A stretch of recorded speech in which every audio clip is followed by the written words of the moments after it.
विविध audio book, विविध कहानियां, विविध रंग।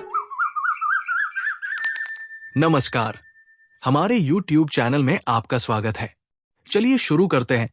मुंशी प्रेमचंद की कहानी गृह नीति। जब मां बेटे से बहू की शिकायतों का दफ्तर खोल देती है और ये सिलसिला किसी तरह खत्म होते नजर नहीं आता, तो बेटा उकता जाता है और दिन भर की थकन के कारण कुछ झुंझलाकर मां से कहता है, तो आखिर तुम मुझसे क्या करने को कहती हो अम्मा? मेरा काम स्त्री को शिक्षा देना तो नहीं है, ये तो तुम्हारा काम है। तुम उसे डांटो, मारो, जो सजा चाहे दो। मेरे लिए इससे ज्यादा खुशी की और क्या बात हो सकती है कि तुम्हारे प्रयत्न से वो आदमी बन जाए। मुझसे मत कहो कि उसे सलीका नहीं है, तमीज नहीं है, बेअदब है। उसे डांट कर सिखाओ। मां, वाह, मुंह से बात निकालने नहीं देती। डांटू तो मुझे ही नोच खाए। उसके सामने अपनी आबरू बचाती फिरती हूं कि किसी के मुंह पर मुझे कोई अनुचित शब्द न कह बैठे।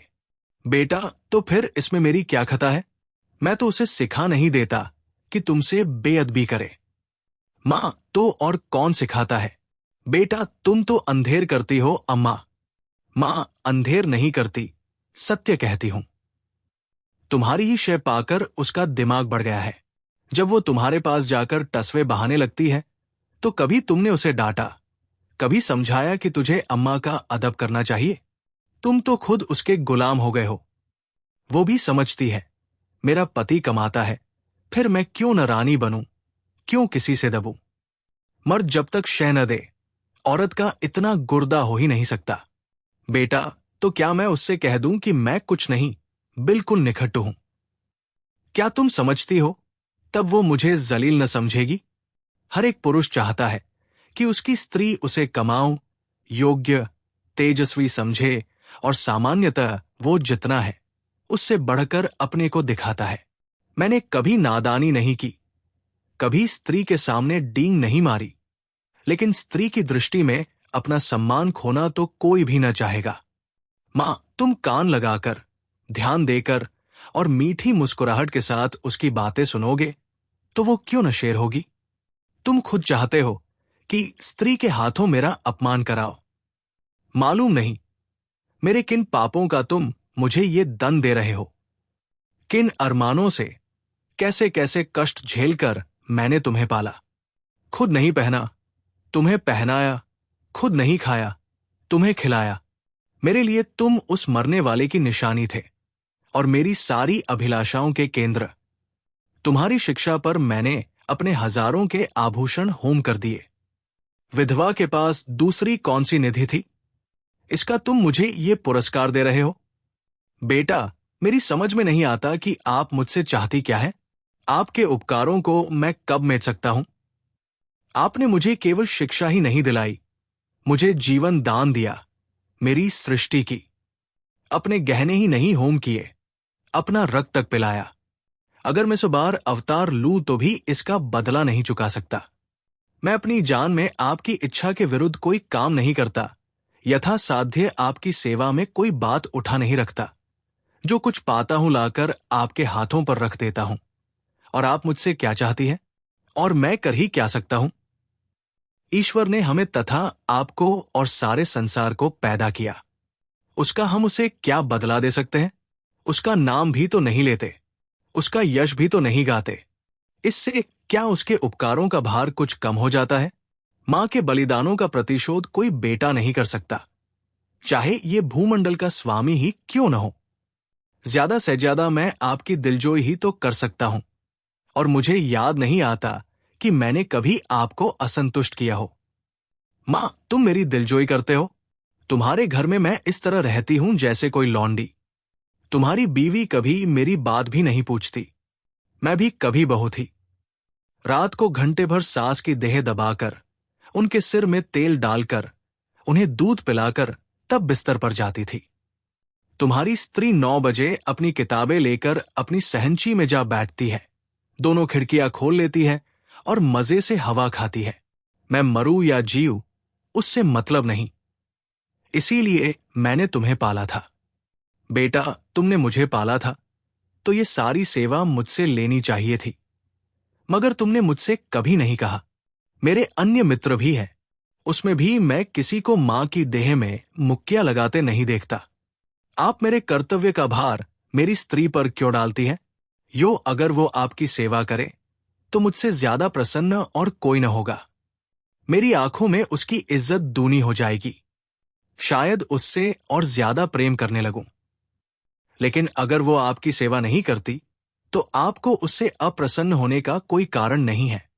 शायद उसकी जगह मैं होता तो मैं भी ऐसा ही करता। सास मुझे अपनी लड़की समझती, प्यार करती तो मैं उसके तलुए सहलाता, इसीलिए नहीं कि वो मेरे पति की मां होती, बल्कि इसलिए कि मुझसे मातृवत स्नेह करती। अगर मुझे ये बुरा लगता है कि वो सास के पांव दबाए, कुछ दिन पहले स्त्रियां पति के पांव दबाती थी, आज भी उस प्रथा का लोप नहीं हुआ है, लेकिन मेरी पत्नी मेरे पांव दबाए तो मुझे ग्लानि होगी। मैं उनसे कोई ऐसी खिदमत नहीं लेना चाहता जो मैं उसकी भी न कर सकूं। ये रस्म उस जमाने की यादगार है जब स्त्री पति की लौंडी समझी जाती थी। अब पत्नी और पति दोनों बराबर है, कम से कम मैं ऐसा ही समझता हूं। मैं तभी तो कहती हूं कि तुम्ही ने उसे ऐसी ऐसी बातें पढ़ाकर शेर कर दिया है।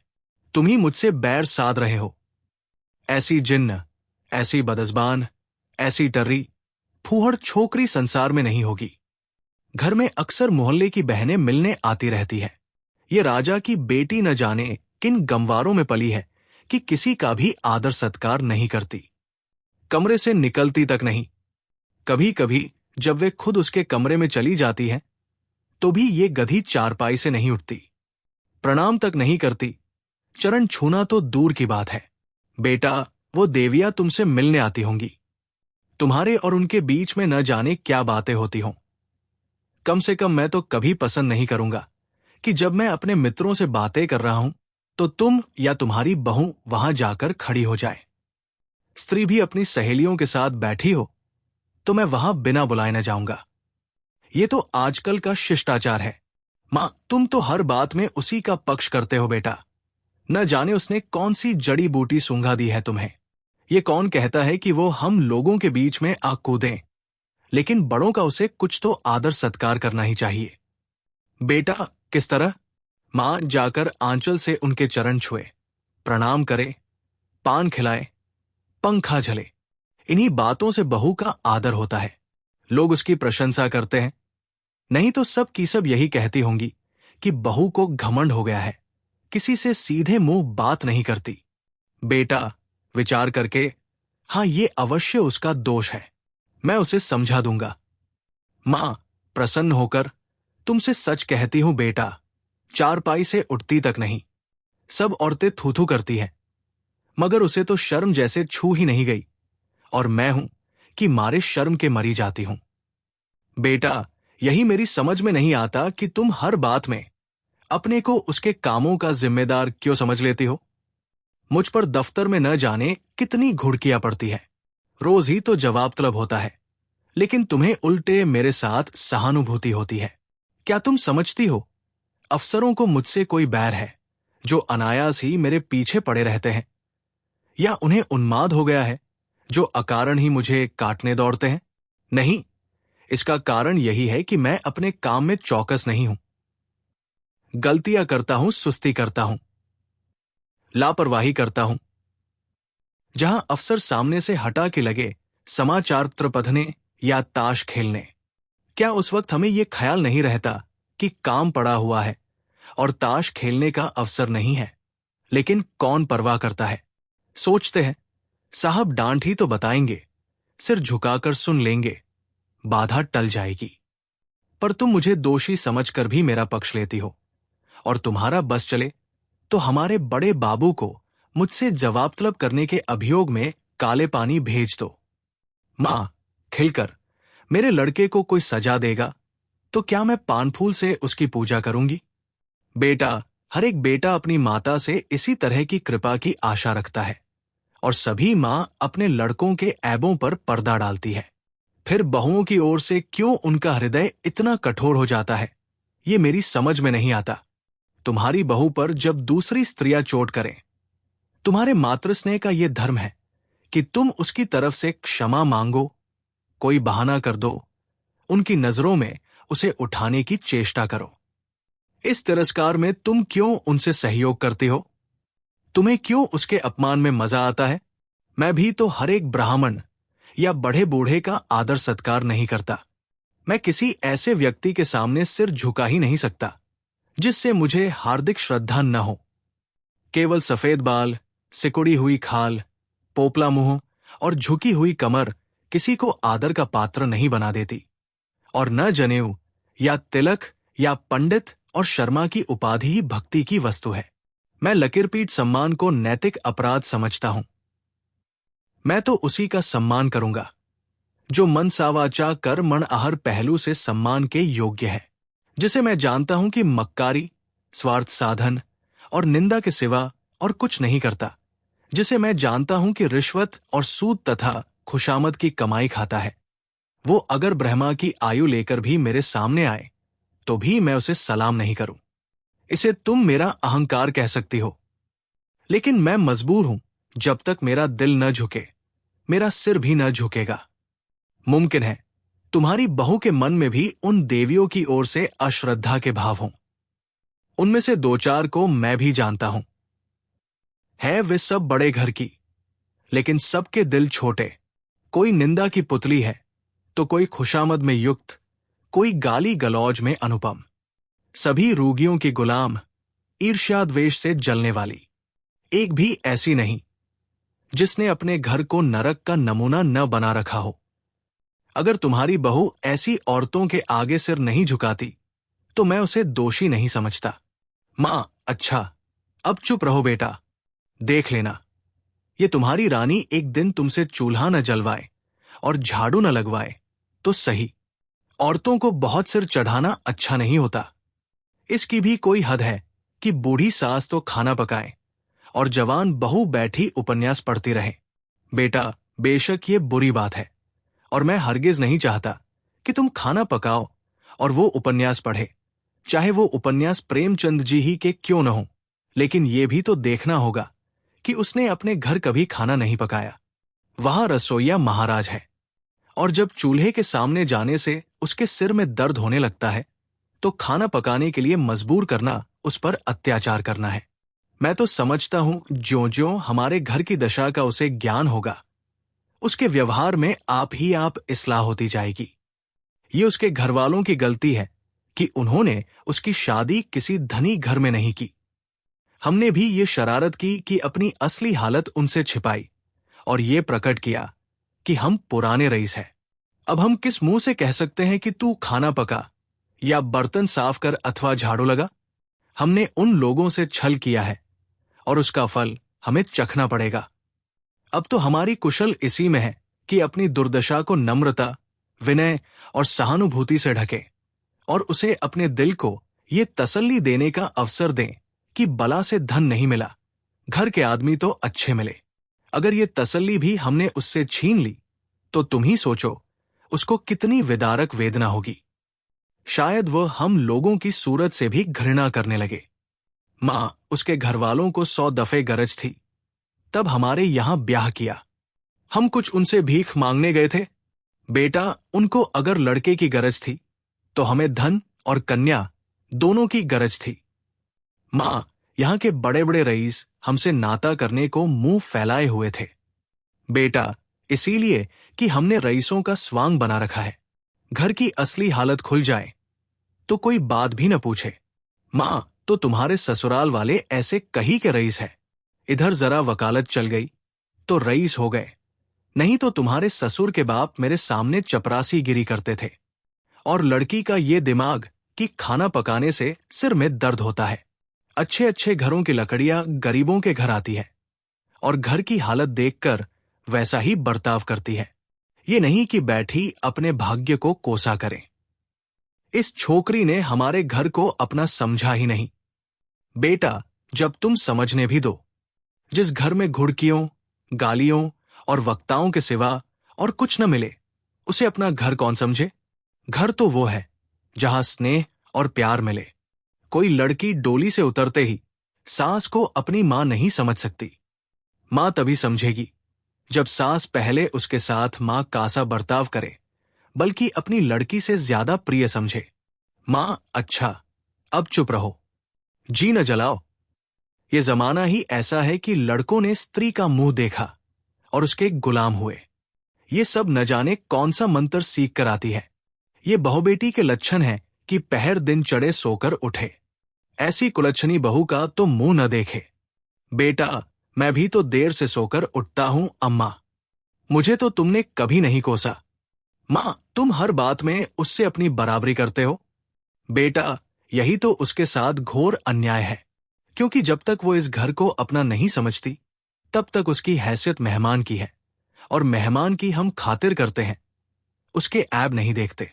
मां, ईश्वर न करे कि किसी को ऐसी बहू मिले। बेटा, तो वो तुम्हारे घर में रह चुकी। मां, क्या संसार में औरतों की कमी है? बेटा, औरतों की कमी तो नहीं, मगर देवियों की कमी जरूर है।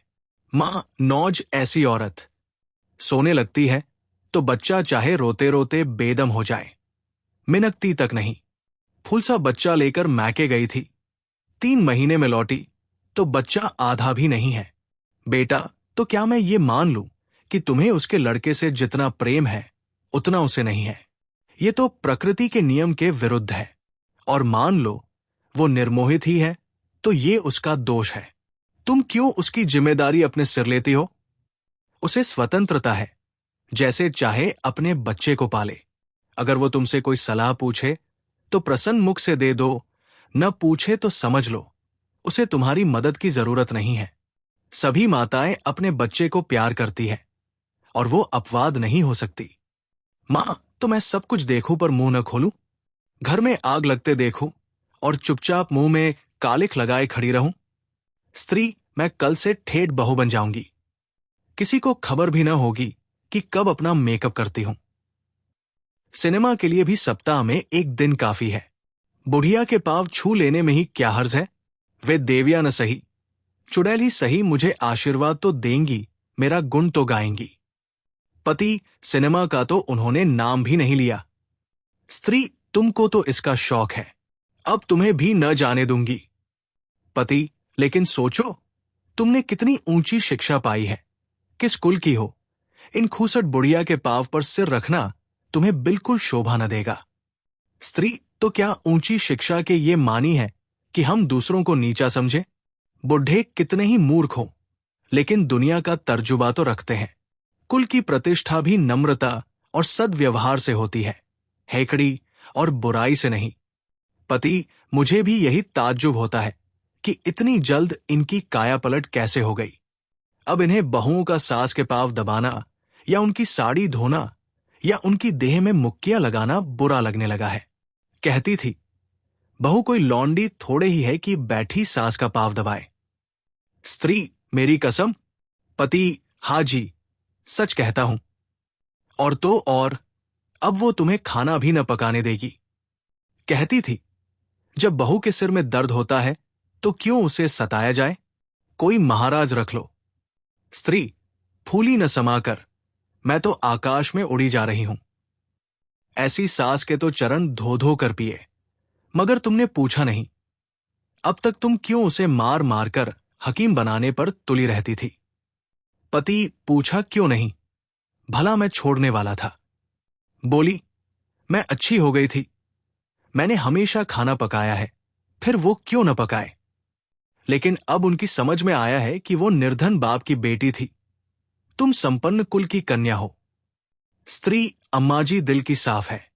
पति, बस जरा पुरानी लकीर पर जान देती है। स्त्री, इसे मैं क्षमा के योग्य समझती हूं। जिस जलवायु में हम पलते हैं उसे एक बारगी नहीं बदल सकते। जिन रूढ़ियों और परंपराओं में उनका जीवन बीता है, उन्हें तुरंत त्याग देना उनके लिए कठिन है। वो क्या, कोई भी नहीं छोड़ सकता। ये तो फिर भी बहुत उदार है। तुम अभी महाराज मत रखो, खामख्वाह खेरबार क्यों होगे। जब तरक्की हो जाए तो महाराज रख लेना। अभी मैं खुद पका लिया करूंगी। 3-4 प्राणियों का खाना ही क्या, मेरी जात से कुछ तो अम्मा को आराम मिले। मैं जानती हूं सब कुछ, लेकिन कोई रोब जमाना चाहे तो मुझसे बुरा कोई नहीं। पति, मगर ये तो मुझे बुरा लगेगा कि तुम रात को अम्मा के पांव दबाने बैठो। स्त्री बुरा लगने की कौन बात है? जब उन्हें मेरा इतना ख्याल है तो मुझे भी उनका लिहाज करना ही चाहिए।